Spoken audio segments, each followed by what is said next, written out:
Hey guys, Enduro's in the house. We've got Kelly's swag here. This is a proper Enduro bike, and it's not a review or even not a first impression after first ride of this bike in particular. Is the question about XC rider on the Enduro bike. I'm an XC rider. I know everything that I need to know about full suspension bikes for the cross country, which means 100 millimeters of travel. What's the SAC for marathons? What's the SAC for cross country? For which track and so on. This is different. And the first thing I need to share with you is the travel. So last year I've been doing some nice Enduro riding on the Merida 140. It's actually a trail bike. It's in between trail and Enduro, and we made it also with Tony Ferreiro in Spain. Guys, Tony is a great rider. Tony, cheers to you, on the Merida 160. And my e-bike last year for the recovery rides and some fun rides on the terrain was the Merida E120, which is also trail bike on the plus size 27.5 wheels. And I felt great. So you feel a lot of difference between 120 millimeters and 100 millimeters.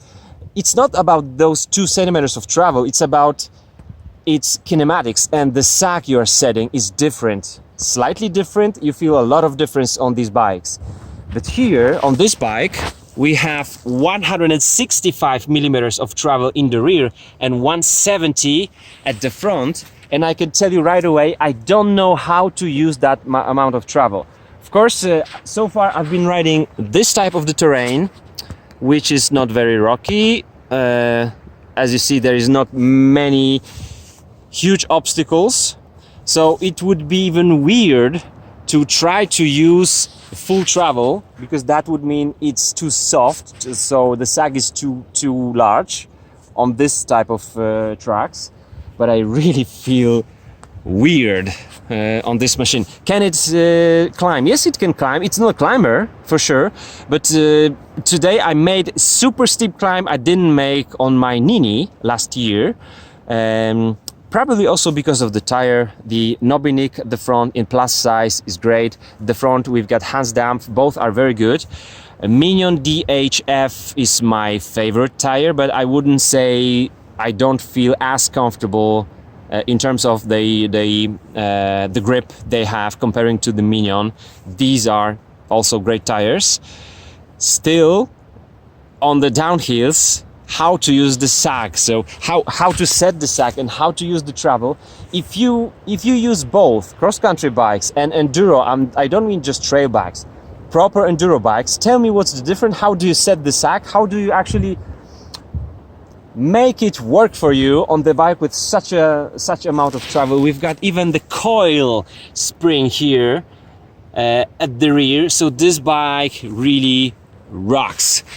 It's a lot of fun. It gives you more travel that you need, but at the same time I feel, man, how to actually put my weight over the front wheel, over the rear wheel, because the geometry is different. Of course, it's much better descender than a cross-country bike. It crashes it, that's for sure. Even trail bikes are much better, much more safe.